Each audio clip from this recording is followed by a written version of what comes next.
Thanks to Liberty Mutual and to the Institute of International Finance for having me here this morning for this. This is a really timely and very important conversation. So I was delighted to receive this invitation, and I'm hoping it's just the beginning of a longer conversation.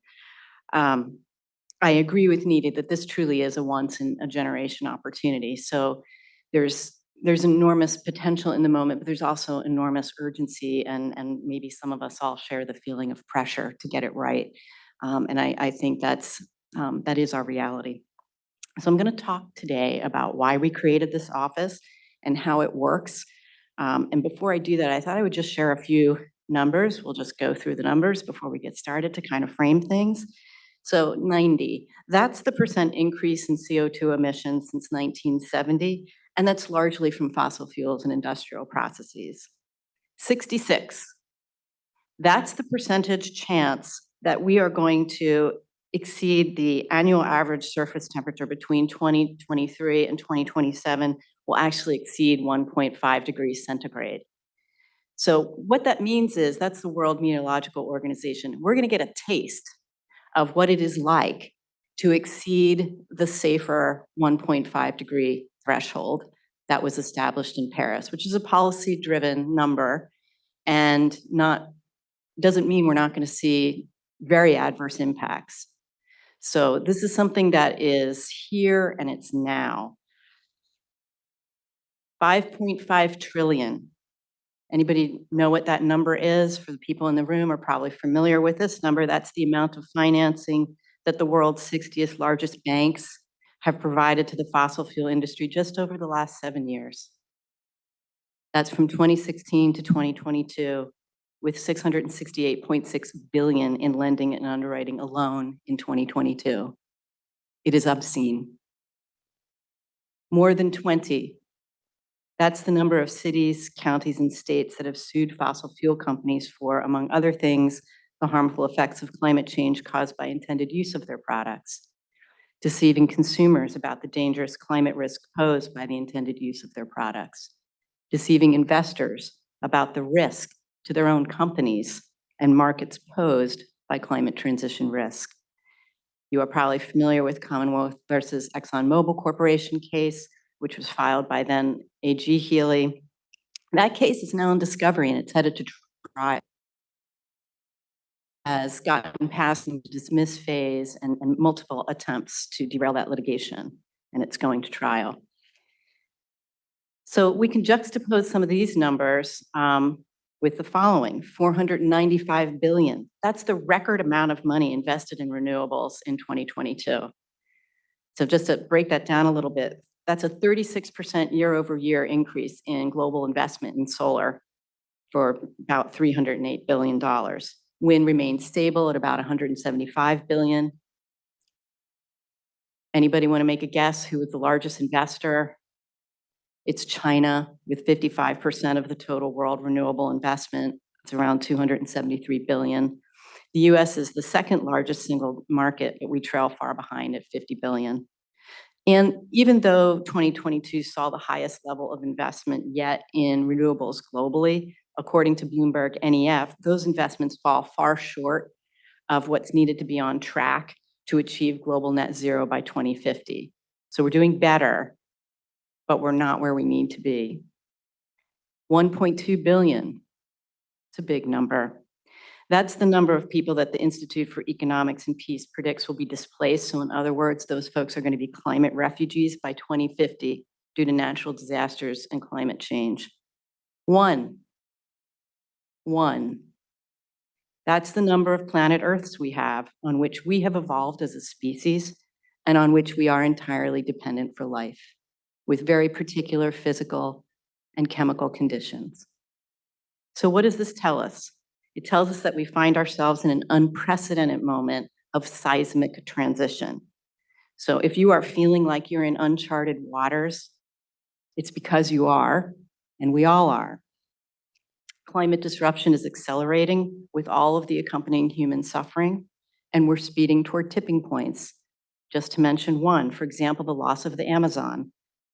A very recent article in the journal Nature Climate, the authors write, we provide direct empirical evidence that the Amazon rainforest is losing resilience, risking dieback, profound implications for biodiversity, carbon storage, and climate change at a global scale.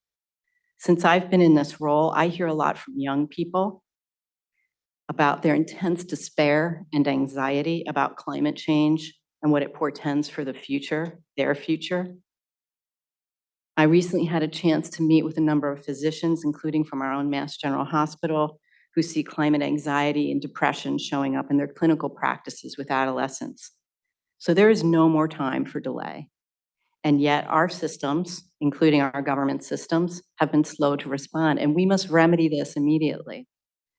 We know that mitigating emissions and adaptation are going to be costly. We also know that those costs are going to be a bargain compared to the cost of continuing to do business as usual or dealing with climate as a peripheral issue. Climate disruption is a central issue. It's core to the finance sector. It's core to healthcare. It's core to national security. It is core to transportation and construction and real estate and agriculture and education and industry. It poses enormous physical and transition risk. I expect, having litigated in this space myself for many years, I expect there will only be increasing efforts from local and state governments to seek compensation from fossil fuel companies and other high-emitting sources for climate-driven damages. And I agree with Ed, litigation is not, and as an environmental lawyer, set aside the climate litigations. You know, the way we form policy in the United States does tend to be largely a product of litigation. It doesn't work so well. That said, I think people are desperate when they see what they perceive to be a level of inaction that is hurtling us towards an unspeakable outcome. I think there's only going to be more sticks and carrots, more government efforts to regulate, more government incentives to pivot to clean energy. So every 1/10 of a degree matters. We know what we need to do to reduce emissions. That's not the problem. We understand that part very well. We can absolutely avoid more dangerous level of warming. We know how to do that. We know what we need to do to make the Commonwealth more resilient to climate disruption. It's going to cost some money, but we know what we need to do. And that level of disruption that we're experiencing now is already locked into the atmospheric resonance time of carbon dioxide. You all know that. So what we're being called to do now is to do things differently, to really think differently as Nita called for this morning. And we got to do that very quickly. We got to change how we govern, how we run our institutions, and how we run our businesses. So it's kind of operationalizing that change in how we're thinking. And we have to change how we all work together. So that's why we created the Office of Climate Innovation and Resilience. Because climate disruption touches on all economic activity, all aspects of human endeavor, it's going to become increasingly important in every C-suite, every local and state government, every academic institution, nonprofit institution, to have a governance function that is specifically dedicated to integrating climate change. And that function is largely focused on the intersectional. It's about de-siloing. It's about holistic frameworks for understanding. It's about the systems thinking that Nidhi referenced. Lots of people think about building decarbonization. They think about, there's other people who think about electrifying transportation. There's yet other people who think about decarbonizing the electric power grid. There's lots of experts on adaptation and resilience.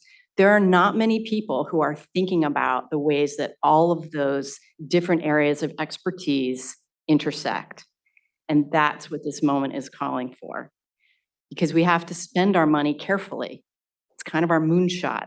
And so if we're not thinking about how all those things operate together, we might not make the best choices. We might not make the best investments. We might not make the best plans. So the Climate Office is endeavoring to play that role and connect those dots. So, you know, as I was trying to think about an analogy for this, this is not a perfect analogy, but the moment that we're in right now, it's like a big giant construction project. We're moving away from fossil fuels, we're transitioning to clean energy. Because we delayed for 40 years, now we're simultaneously also dealing with the impacts of climate change. So it's kind of a lot on our plate right now. And there's all kinds of risk and complication involved in that endeavor. there's lots of need for innovation at every turn, whether it's financial innovation, how we're going to pay for some of this stuff, whether it's the actual technical innovation. And there's many different ways to address those risks. So I thought I'd just kind of give you the law school exam type of hypothetical just from my everyday world to give you a sense of how some of these things come together in a really pragmatic way. So we have about 2.5 million units of housing in Massachusetts. And to decarbonize the residential building sector, we need to improve energy efficiency. That's an obvious thing. And that might include improvements to building envelope. That might definitely will be including installation of air source heat pumps, maybe ground source heat pumps where areas are densely developed enough. Maybe we'd see some network geothermal.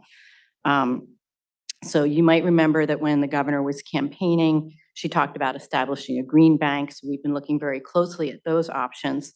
And I think folks are probably familiar, but just very quickly, green banks are public or quasi-public or nonprofit financing entities that leverage public and private capital to pursue goals for clean energy projects that reduce emissions generally. So state and local policymakers use green banks to deliver projects that wouldn't sufficiently be met on their own by private markets, essentially. So private investors may perceive risk in financing those types of building decarbonization retrofits, particularly for affordable and low-income housing sectors. And green banks can play a really critical role in de-risking those transactions. We can do things like provide loan loss reserves, for example. It's a form of credit enhancement in which the green bank is going to be providing partial risk coverage to a lender that is will agree to cover a pre-specified amount of loan losses should those occur. Other states have green banks. Connecticut was the first, it's been around for a while, now has a leverage ratio of 1-7, which is pretty terrific. So it's a proven method. And we are actively considering how Massachusetts Green Bank could help us, particularly with respect to decarbonizing affordable and low-income housing, at least at the outset, because we are laser focused on just transition. But now, okay, that's great. Now we have a financing tool that we can use to advance some of this. But now we have to really think about the geographic location for some of these projects. Well, why is that? Because we have a distribution grid that is congested. Our distribution grid is going to need significant upgrades in able to support the electrification that's coming. So, we're definitely going to be doubling our demand for electric power during this transition. There are some estimates that have that demand tripling or even quadrupling. And that's because we have demand coming online from electric vehicles, air source heat pumps, electrification where possible of industrial processes. So it's a big jump in electric demand. And of course, just a side note, none of this electrification really does anything to help climate change unless you're simultaneously decarbonizing the power grid. And that's where we're bringing all of those renewable technologies on, whether it's wind or solar, et cetera. So many of our distribution areas of our distribution grid in Massachusetts experience congestion. They require upgrades. So that means we have to make sure as we build out, we're doing it in places or we're simultaneously doing those upgrades so that the electric power demand can actually be served. All right, so we can have those conversations as well. But now the question is, who will actually do the retrofits? Who's going to go out there and do that work? Because we have an acute shortage of electricians in Massachusetts. And according to the Massachusetts Clean Energy Center, the delta between the number of clean energy workers that we, just across the board, clean energy workers that we have and what we need is 30,000 to 40,000. So now we get working with Secretary Tutwiler and Secretary Jones and Secretary Howe, education and labor and workforce development and economic development, respectively, to help us start to put that pipeline together. Secretary Tutwiler just announced an innovation pathway for schools to help train for some of these professions. So we've got finance, distribution system, workforce issues, and that requires really comprehensive planning and coordination at the state level, and lots of partnerships with private sector, with labor, with utilities. So there's risk in all of this, and I hear very much from the opening remarks this morning, the problem of trying to figure out how to address all of these risks. And I think we probably all share this view, but the thing that I kept having this image walking here today to do this, like what must it have been like at the time when, we saw fascists marching across Europe, and we knew it was unfolding and we knew it was coming our way. And so we endeavored to build a nuclear bomb. And there was enormous risk in that. There's lots of unknowns, but it was a moment when the world had to make a decision, when the United States had to make a decision about that calculated risk. And I think this moment is comparable to that. So as you can see from this hypothetical, climate change is not just an environmental issue. Historically, it was addressed by state and federal agencies. EPA, you probably tracked the progress of the Clean Power Plan.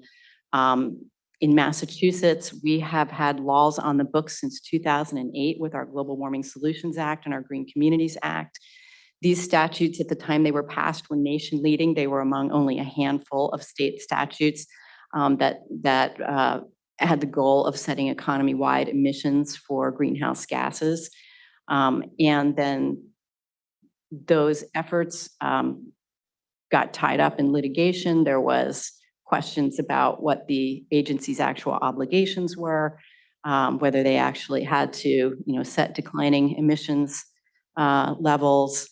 That resulted in an SJC opinion, Kane, I think, versus DEP in 2016, which actually said, yeah, the statute does mean what it says. You have to set declining emissions limits. So we endeavored to do that. So these things take time. There's a lot of tension when we're trying to make these types of changes. So we now have 2030, 2040 plan done by the Baker administration, very robust plans. Global Warming Solutions Act requires the production of a clean energy and climate plan every 5 years. So we have those plans. They tell us what we need to do in the 4 sectors: electric power sector, transportation, buildings, natural and working lands. That's our carbon drawdown. So it's just not enough to have the responsibility for climate change reside within the environmental agencies, whether that's an EPA or a DEP at the state level. And so the idea here is that we have a whole of government approach that is driving climate change considerations across all agencies. You saw it instituted when the Biden administration came in and created the Office of Domestic Climate Policy and placed Gina McCarthy and David Hayes and Ali Zaidi in leadership roles for that office to really ensure that all of our federal agencies were thinking about climate change. And we have a particularly robust version of that at the state level. The Office of Climate Change actually has some authority to direct particular activities. Of course, our approach has been a collaborative one, and we have a secretariat that's composed of folks who are very eager to partner on climate. So how does it work?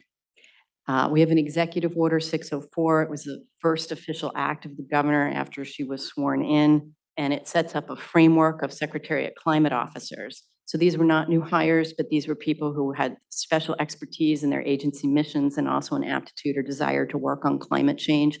And now there's one of those individuals within every state agency, and they are responsible for developing a plan that agency will do to advance the administration's climate policy. Some of the agencies, have mandated statutory obligations like the Department of Transportation or the Executive Office of Energy and Environmental Affairs to meet particular emissions reductions targets, but not all the agencies do. So that's been a terrific conversation with them about, well, what can we do in the healthcare sector? What should we be doing? So I just wanted to give you a couple specific examples of the types of things that are different that we were able to do even just in the first 5 years. We do a capital investment plan. That's the plan where each agency sets out what its capital spending is going to be. We work very closely with administration and finance on those. I sat in on every one of those planning discussions. So that's where we're talking about what we're going to purchase, what we're going to build, and having somebody in the room who's responsible for thinking about climate change and can raise questions about, all right, we're buying those vehicles. Are they electric vehicles? Why not? What do we need to do to move to that? We have an executive order in place from the Baker administration that requires us to be electrifying all of our own vehicle purchases. And the same with building. So having somebody there who is really owning the climate conversation because what do state governments do at a very, very base level? We regulate things and we spend money. So it's very important to align our spending with our climate goals. We have a June report coming out that's mandated by the executive order for the governor. to give a sense of where each of the agencies is in its approach generally to policymaking and how is incorporating climate into policymaking. So that will give us an opportunity to really shine a light on what is working well, to identify gaps that we need to address, and to talk about places where we can do a better job and what our plan is to do that. And then there's sort of a more qualitative sense, which is this developing connective tissue between all of these agencies. So getting together as people and learning more about climate change. We have a climate cabinet that meets every Friday, or excuse me, we have a regular cabinet meeting that meets every Friday. And one of the first things that I did was establish a climate cabinet. So we get together all the secretaries once a month, and that's where we talk about climate issues. So that has ranged from, specific discussions of where we are on this report to presentations about climate science. And we've got folks coming in from healthcare sector, folks coming in from with experience in finance. And this is a chance and an opportunity for us all to learn together about how climate change is going to affect our particular secretariats. So just a few specific examples of some work that the agencies are planning. And I thought that this would be helpful as well, just to kind of give you some concrete examples. So the Agency Health and Human Services has the Department of Public Health within its secretariat. And so for 2023, we have designated climate as a public health indicator for our public health data warehouse. So what does that mean? That means we're going to be collecting a lot of information about the intersection of climate change and health. And that's going to help us drive policy. We'll be able to integrate that information into our environmental justice tool, which was completed in 2021, that basically tracks social determinants of health, including environment, to help us identify vulnerable communities. So we'll be able to use that climate data there. And it also is going to help us inform health policy choices. We're also looking at what the hospital sector can do, levers to address concerns about their own levels of emissions, use of certain anesthetic gases, supply chain interruptions that might be caused by weather events. Folks here might know that during Hurricane Maria in Puerto Rico, they happened to make a lot of the saline bags that are used for IVs. And so there was very difficult time obtaining those for hospitals here. So it's caused us to think a lot more about how we can ensure that we don't see those shortages. And climate resilience for hospitals. If you remember back in February when we had that extreme cold event, about a week of it was -17 out where I live, -40 with the wind chills. We had about 21 code black events at our hospitals during that cold snap. And what that means is they can't take patients during those times. A lot of them have pipes in their external walls. Those started to freeze and burst. We had a fire at one hospital. So we really need to do hard work to ensure that our hospitals are going to be able to function during these more extreme weather events. And lastly, I wanted to talk about procurement. That's an obvious space, again, where we are spending money that we can begin to shape a little bit the types of products that we want to be purchasing and to move away from more carbon-intensive products. We have looked at what the federal model is, and that's informing our thinking now. For large federal procurements, they require carbon disclosure, project scoring. They also require plans for emissions reductions along the lines of Science-Based Targets Initiative, that you might know that as the SBTI, and disclosure of financial risk consistent with the recommendations of the Task Force on Climate-Related Financial Disclosures. We also partnered with the Biden administration and joined its Buy Clean initiative. And in short, what this is allowing us to do is help drive a market for lower embodied products, things like steel and cement. So we're very excited about that. So Massachusetts might have created the first cabinet level climate secretary, but it definitely will not be the last. I really think that this is the wave of the future and where things are going, but we can't do this alone. It is very difficult for governments in this particular environment. I mean, you can see that by, people remember Waxman Markey, right? You remember what happened there. We've not been able to pass national climate legislation in this country. I think we've done a phenomenal job with carrots in the IRA. So at the state level, there's a lot of opportunity for us to address climate change in a way that perhaps isn't possible, at least at this moment, at the national level. So we can't do it alone. We really need you, and we need your partnership, and we want your partnership. And I'm thrilled that we're here having this conversation again today. And I do think that climate change is the defining issue of our time. So the question is, how do we want to show up? What happens is going to be the result really of a million small decisions that we're making every day. That's how we got where we are. So the good news is we made those decisions. We can make different decisions, and we need to make different decisions. And it's going to take a million small acts of courage. Doing this stuff is hard. Sometimes I feel like the skunk at the party when I'm, raising these climate issues. Like, oh, geez, now I got to think about how we're going to decarbonize the new housing. How are we going to pay for that? But that's what we need to do. It really does call for that kind of courage. And all that adds up to a collective decision. Really we can't continue to finance the destruction of the living systems that we're a part of. That's it. It's really that simple, that support human life and support the biosphere. So I actually think this moment brings the potential for us to build a better and healthier and more equitable future. And we're the people who are going to do it. Like, it's the people in this room and the other rooms where I speak frequently. It's a pivotal moment in history, and it holds a lot of unknowns. It holds massive challenges, but it also holds this incredible and generative possibility within it. So we do hold the future in our hands, and I do think that together we can transform this challenge into probably our greatest opportunity. And thank you.